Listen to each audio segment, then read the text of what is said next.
चक्रवर्ती सम्राट महाराज भरत जी भगवान ऋषभदेव जी के ज्येष्ठ पुत्र थे। भगवान ऋषभदेव ने संकल्प मात्र से भरत जी को पृथ्वी की रक्षा करने की सामर्थ्य प्रदान कर राजा के पद पर आसीन किया था। भरत जी का विवाह विश्वरूप की कन्या पंचजनी से हुआ। पंचजनी और भरत जी के 5 पुत्र हुए, जो सभी भरत जी के समान ही थे। जिस भूभाग का नाम पहले अजनाभवर्ष था, वह भरत जी के नाम पर भारतवर्ष कहलाया। भरत जी जब राजा बने, तब उनके नाम से ही इस देश का नाम भारतवर्ष प्रसिद्ध हुआ। महाराज भरत स्वभाव से ही भगवत भजन परायण, नीति ज्ञान संपन्न और अपने पितामहों की भांति राज्य संचालन में निपुण थे। उन्होंने बड़े वात्सल्य भाव से प्रजा का पालन किया और अनेक यज्ञों का अनुष्ठान भी किया। जब वे भगवान के लिए यज्ञ करते थे, तो भाव में इस प्रकार तन्मय हो जाते कि उनके ध्यान में भगवान हर समय उपस्थित रहते। ऐसा प्रतीत होता जैसे भगवान उनके सामने ही विराजमान हैं। उनकी भक्ति दिन प्रतिदिन बढ़ने लगी। 1 करोड़ वर्ष तक स्वस्थ रहकर उन्होंने राज्य किया। फिर उनके मन में राज्य के प्रति वैराग्य उत्पन्न हुआ और वे केवल भगवान का भजन करना चाहते थे। उन्होंने अपने सभी पुत्रों को यथायोग्य राज्य और संपत्ति देकर राजमहल से निकलकर पुलहाश्रम में भजन करने का दृढ़ निश्चय किया। वहां गंडकी नदी बहती है, जिसमें शालिग्राम भगवान प्रकट होते हैं। वह एक अत्यंत पवित्र नदी है। वहां पुलहाश्रम में अनेक ऋषियों के आश्रम हैं। भरत जी वहीं एकांत में रहने लगे और जंगली पत्र, पुष्प, तुलसी दल, जल, कंद और मूल फल आदि से भगवान की आराधना करने लगे। अब तो भजन में उन्हें इतना आनंद प्राप्त होने लगा कि उन्हें यह भी स्मरण नहीं रहा कि वे कभी राजा थे।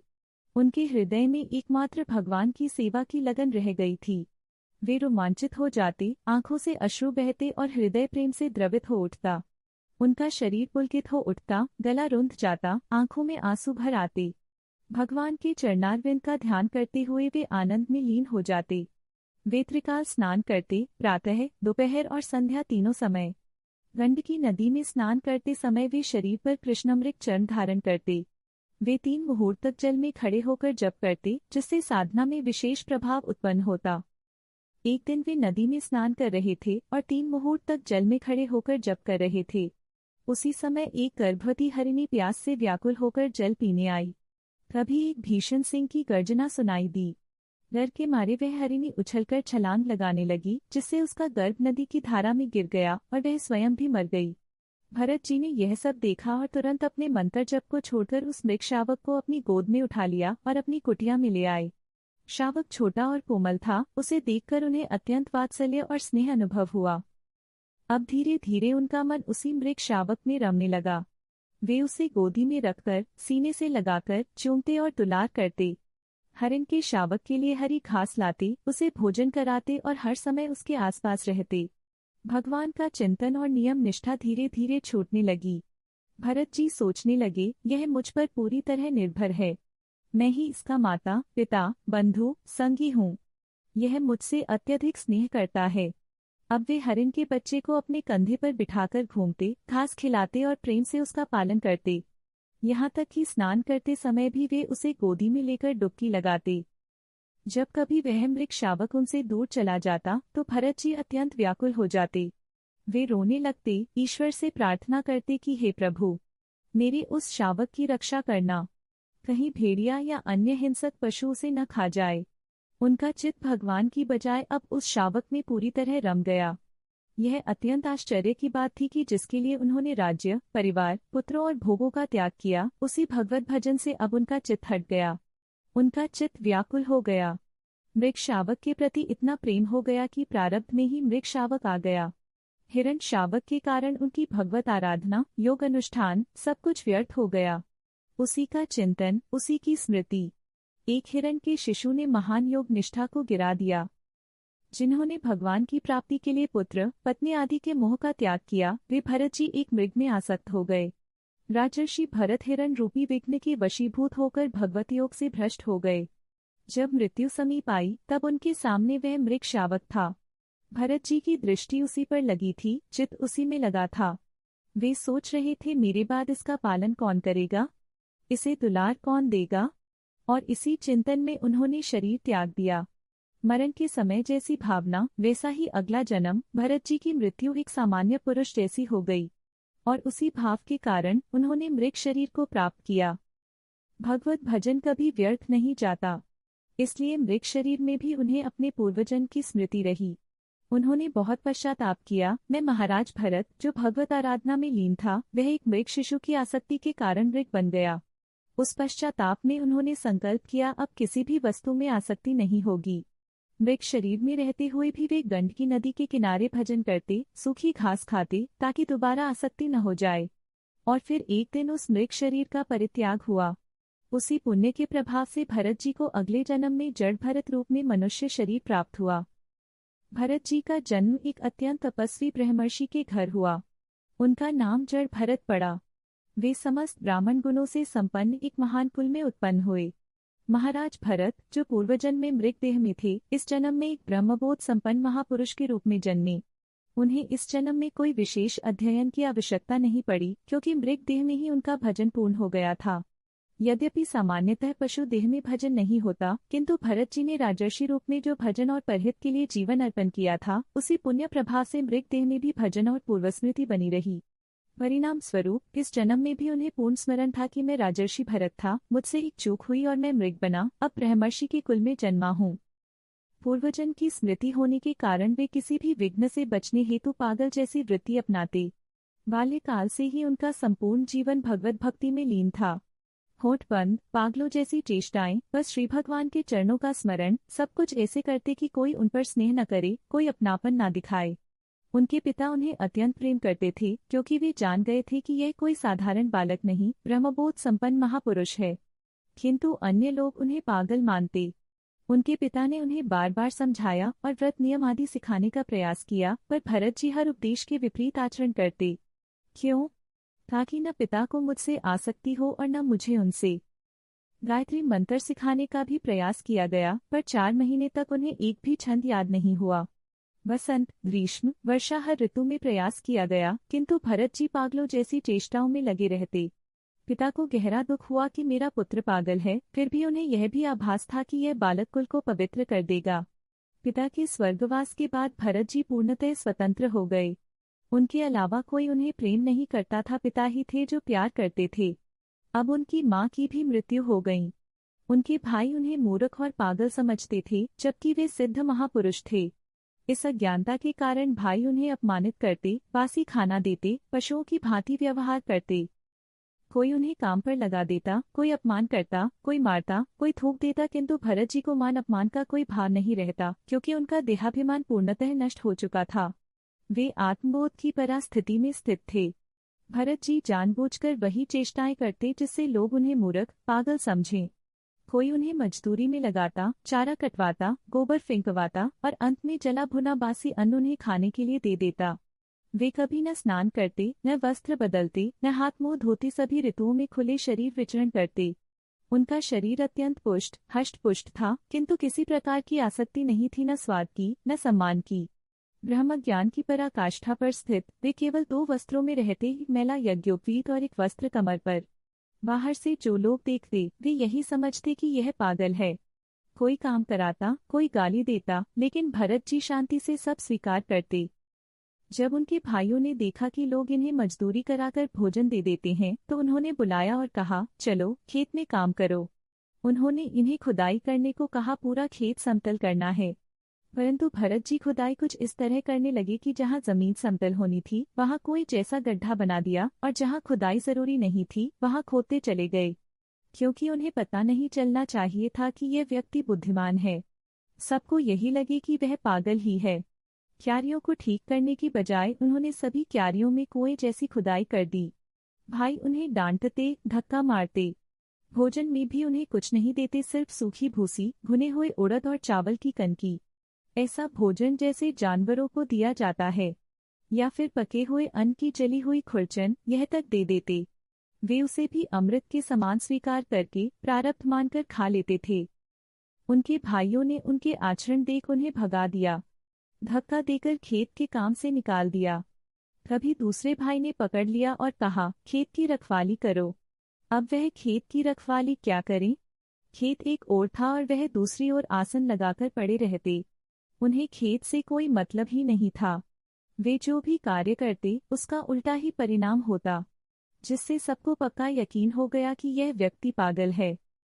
उधर एक डाकुओं के सरदार ने देवी भद्रकाली से मन्नत मांगी थी, अगर पुत्र उत्पन्न होगा तो नरबलि चढ़ाऊंगा।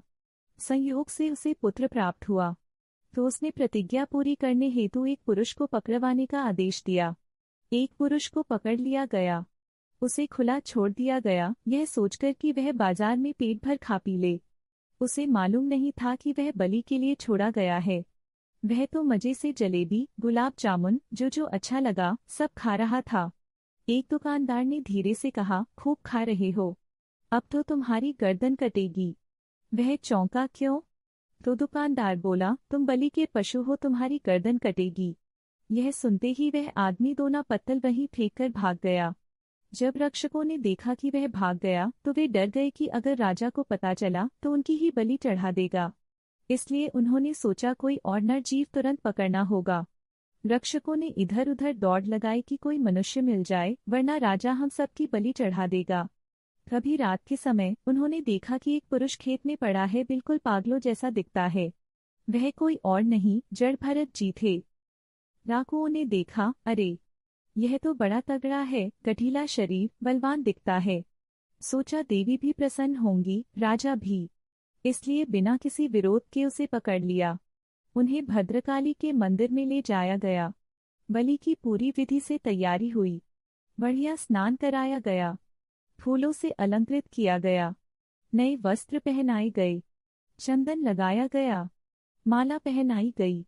फिर स्वादिष्ट भोजन, खीर, पुआ, पकवान सब परोसा गया। भरत जी ने शांत भाव से बिना कोई आग्रह सब खा लिया। फिर ढोल मृदंग बजने लगे, आरती हुई, पूजन की तलवार निकाली गई।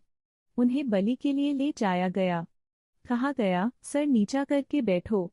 भरत जी ने बिना कोई प्रतिरोध किए शांत भाव से सिर झुका दिया। जैसे ही राजा ने तलवार उठाकर प्रहार करना चाहा, भद्रकाली के विग्रह मूर्ति में कंपन होने लगा। देवी के शरीर में ब्रह्म तेज की आग उत्पन्न हो गई। मूर्ति चीरती हुई स्वयं देवी प्रकट हो गईं। चीख पड़ी गर्जना करते हुए। वह तलवार छीन ली और अपने ही पूजा करने वालों के सिर काट डाले। भरत जी मस्ती में शांति से उठकर चल दिए। भरत जी तिलक लगे, नए वस्त्र पहने मस्ती में जा रहे थे। एक राजा पालकी में बैठकर कपिल भगवान से सत्संग करने जा रहा था। वह सिंधु सबीर देश का राजा था और उसका नाम रहुगन था। यह वही हिरण था जिसे भरत जी ने अपने कर कमलों से पोषित किया था। अब वही रहुगन राजा बना हुआ है। जब वह हिरण था तब भरत जी ने कहा था, बेटा तेरा सर्वत्र मंगल हो, अर्थात मैं तेरा सर्वत्र मंगल करूंगा। जब राजा रहुगन एक नदी के किनारे पहुंचा तो पालकी ढोने वाले कहारों में से एक को बुखार आ गया। वह डगमगाने लगा और पालकी अस्थिर हो गई। तब जमादार ने कहा, भाई कोई नया आदमी खोज लो। राजा था इसलिए आज्ञा दी गई। इसी बीच उन्होंने देखा एक तेजस्वी युवक नए वस्त्र पहने हुए तिलक लगाए आ रहा था। सोचा बहुत हृष्ट पुष्ट है, जवान है, बैल जैसी ताकत है, ये तो बढ़िया कहार बनेगा। उसे पालकी ढोने में लगा दिया गया। आज तक भरत जी ने किसी को उपदेश नहीं दिया था। उन्हें चुपचाप कहारों के साथ जोड़ दिया गया।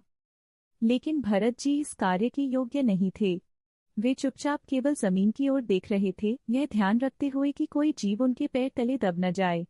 बाकी कहार पालकी के अभ्यास में शिक्षित थे। भरत जी इतने बलवान थे कि जब वे कदम रोकते तो बाकी 3 कहारों के कदम भी रुक जाते। राजा रहुगन ने कहा, क्या प्रमाद है? पालकी डोल रही है, हिल रही है। कहारों ने डरते हुए कहा, महाराज की जय हो। आप चाहें तो दंड दें, लेकिन हम निर्दोष हैं। जो नया कहार आया है सारा दोष उसी का है। वह हम तीनों की तरह तालमेल से नहीं चल रहा। राजा रहुगन को लगा कि यह तो हमारी पूरी पाल की सेवा में विघ्न डाल रहा है। क्रोधित होकर उसने व्यंग्य से कहा, अरे भैया, तुम्हें देखकर लगता है तुम बहुत दुबले पतले हो। क्या तुम थक गए हो? लगता है तुम्हारे साथियों ने सहारा नहीं दिया। लगता है तुम अकेले ही पालकी उठाए हुए हो। इस प्रकार बार बार ताना मारते रहे, लेकिन जड़ भरत जी चुप थे। उन्होंने कुछ भी न कहा। भरत जी की दृष्टि में शरीर और पालकी एक समान थे, दोनों पंचभूतों से बने हुए, दोनों अविद्या के कार्य। बोलने वाला भी अविद्या में लिप्त, इसलिए कुछ बोले नहीं। लेकिन पालकी अब भी सीधी नहीं चल रही थी। कई चींटियां एक साथ एक पंक्ति में चल रही थीं। भरत जी ने एक छलांग मारी क्योंकि वे किसी जीव को नहीं कुचलना चाहते थे और बाकी का हार उन्हें पकड़ नहीं पाए। राजा रहुगन को बहुत क्रोध आया। उसने कहा, तू क्या जीवित है भी या नहीं?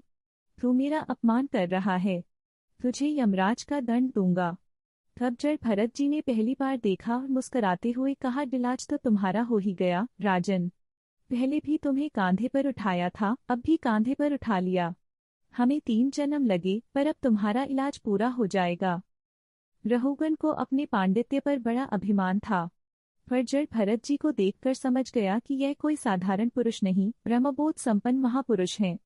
आज तक मौन रहने वाले जड़ भरत जी बोले, भार नामक कोई वस्तु है तो ढोने वाला भी होगा, मार्ग है तो चलने वाला भी होगा। शरीर मोटा या पतला यह सब शरीर के लिए है, आत्मा के लिए नहीं। ज्ञानी जन ऐसी बात नहीं करते जैसी तुम कर रहे हो। भूख, प्यास, भय, रोग, क्रोध, मोह, काम, नींद ये सब देहाभिमानी को होते हैं, आत्मस्वरूप को नहीं। तुम जो कहते हो कि मैं तुझे दंड दूंगा, वह शरीर के लिए है, आत्मा के लिए नहीं। राजा और प्रजा का संबंध व्यवहार के लिए होता है, परमार्थ के लिए नहीं। आत्मा में न कोई राजा है न कोई प्रजा। यदि तुम स्वामी हो और मैं सेवक, तो कहो मैं तुम्हारी क्या सेवा करूं? लेकिन यह केवल देह का भ्रम है। यह सुनकर रहुगन के भीतर स्थित अहंकार चूर चूर हो गया। वह पालकी से कूद पड़ा, साष्टांग दंडवत हुआ और चरणों में सिर रखकर हाथ जोड़कर बोला, महापुरुष मुझे क्षमा करें, मैंने आपको नहीं पहचाना। मुझे न तो इंद्र के वज्र से, न भगवान महादेव के त्रिशूल से, न यमराज के दंड से और न ही अग्नि, सूर्य, चंद्रमा या कुबेर के अस्त्रों से भय लगता है, परंतु मैं ब्रह्म ऋषियों के अपमान से अत्यंत डरता हूँ। आपकी वाणी और दृष्टि में जो गंभीरता है उसे पहले मैं समझ नहीं पाया। मैं तो भगवान श्री हरि के अवतार भगवान कपिल देव जी के सत्संग हेतु जा रहा था। क्या वे ही इस वेश में मुझे उपदेश देने पधारे हैं? आप कौन हैं जो अपना रूप छिपाकर साधु वेश में विचरण कर रहे हैं? हे प्रभु, आपके कुछ वचनों से मुझे संशय हुआ है, इसलिए मैं प्रश्न करता हूँ। आपने कहा कि शरीर को मान मिले या अपमान अथवा कष्ट, इसका आत्मा पर कोई प्रभाव नहीं होता। किंतु हे प्रभु, जब मैं युद्ध में भाग लेता हूँ तो शरीर थकता है और मैं कहता हूँ मैं थक गया। जब बोझ उठाया जाता है तब भी अनुभव होता है मैं थक गया। तो क्या यह नहीं सिद्ध करता कि शरीर की पीड़ा आत्मा पर अनुभव होती है? आपने जो कहा कि घड़ा, जल और जल लाने की क्रिया तीनों मिथ्या हैं, यह मेरी समझ में नहीं आया। क्या जल मिथ्या है या घड़ा या क्रिया? जड़ भरत जी ने कहा कि शरीर, पालकी और उसकी गति ये सब मिथ्या हैं, परंतु जब चूल्हे पर बर्तन रखा होता है, उसमें पानी और चावल होता है और अग्नि जलती है, तो अग्नि से बर्तन गर्म होता है, पानी उबलता है और चावल पकते हैं। इसी प्रकार जब शरीर को पीड़ा होती है तो अंतःकरण पीड़ित होता है और उससे आत्मा तक पीड़ा का अनुभव पहुंचता है। रहुगन ने कहा, यदि मैंने आपके साथ अवज्ञा या अपराध किया हो तो मैं आपसे क्षमा चाहता हूँ। कृपा करें कि मेरे जीवन में कभी किसी साधु का अपराध न हो जाए। हे प्रभु, मैं साधु अपराध से अत्यंत भयभीत हूँ। यदि कोई ब्रह्मप्राप्त महापुरुष का अपराध कर दे तो चाहे वह कितना भी महान क्यों न हो, नष्ट हो सकता है। तब जड़ भरत जी बोले, हे राजन, तुम अज्ञानी होकर पंडितों जैसी बातें करते हो। तुम्हें आत्मा का ज्ञान नहीं है, केवल तर्क वितर्क कर रहे हो। पंडितों जैसी भाषा बोलने से कोई ब्रह्मज्ञानी नहीं हो जाता। हे राजन, तुम्हारा मन ही तुम्हारा सबसे बड़ा शत्रु है। यह मन आत्मज्ञान के प्रकाश को ढक रहा है। इसलिए गुरुदेव के चरणों की सेवा कर ज्ञान रूपी अस्त्र से इस मन को नष्ट कर दो। हे राजन, यह संसार एक ऐसा जंगल है जिसमें यदि एक बार जीव प्रवेश कर गया तो इससे बाहर निकलना अत्यंत कठिन हो जाता है। यह जंगल एक ओर अत्यंत मोहक है तो दूसरी ओर अत्यंत भयावह भी। यही कारण है कि इससे मुक्ति पाना सहज नहीं होता। जब तक सद्गुरु की कृपा न हो, जीव इस भवन सागर में फंसा ही रहता है। यह जीव कभी धन की खोज में अपने भविष्य को नष्ट करके पापाचरण से धन अर्जित करता है। हे रहुगन, इस संसार मार्ग में चलते हुए जीव अनेक क्लेशों, विघ्न बाधाओं और कष्टों से ग्रस्त होता है, किंतु फिर भी उसे भगवान की याद नहीं आती। उसका ध्यान केवल भोग, परिवार का पोषण और धनार्जन में लगा रहता है। परिवार में यदि कोई मृत्यु भी हो जाए तो संस्कार कर देने के बाद वह शीघ्र ही नवीन जनों में आसक्ति जोड़ लेता है। कभी शोक करता है, कभी हर्ष में झूमता है। जीवन इसी प्रकार शोक, हर्ष, भोग और परिवार में उलझा हुआ बीतता है। यदि दुर्लभ सौभाग्य से उसे साधु संगति मिल भी जाए तो वह वहां भी दोष दृष्टि करता है, साधुओं की बात नहीं मानता। यह जीव निरंतर संसार की ओर ही अग्रसर होता रहता है।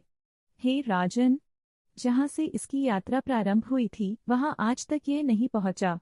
इसकी यात्रा परमात्मा से भोग की ओर हुई है, किंतु परमात्मा की ओर अभी तक लौट नहीं पाया। परमात्मा तक वे ही लौट पाते हैं जिन्होंने समस्त वासनाओं का त्याग कर दिया है। चाहे कोई कितने भी बड़े यज्ञों का आयोजन कर ले या युद्धभूमि में प्राण त्याग दे तो भी परमात्मा को प्राप्त नहीं हो सकता। इसलिए जो संसार से पार होना चाहते हैं उन्हें अपने पाप और पुण्य दोनों कर्मों को भस्म कर देना चाहिए और निरंतर भगवान के भजन में लीन रहना चाहिए। संसार मार्ग में भटकते प्राणी को यदि साधु संगति मिल जाए और वह भजन में लग जाए तो वह वहीं लौट जाता है जहाँ से आया था, परम धाम। वही हमारा सच्चा घर है। महाराज जड़ भरत जी के उपदेश से राजा रहोगन के अज्ञान की गांठ कट गई और वे परम पद को प्राप्त हुए। ज्ञानी जन कहते हैं कि जैसे कोई मक्खी गरुड़ की तुलना नहीं कर सकती, वैसे ही कोई भी राजा जड़ भरत जी की महानता की तुलना नहीं कर सकता। उन्होंने युवावस्था में ही पत्नी, पुत्र आदि का त्याग कर भगवान की साधना की और अपने तीसरे जन्म में भगवत प्राप्त महापुरुष बने। जो भी महाराज भरत जी अथवा जड़ भरत जी के पावन चरित्र को श्रद्धा से सुनेगा, उसकी अकाल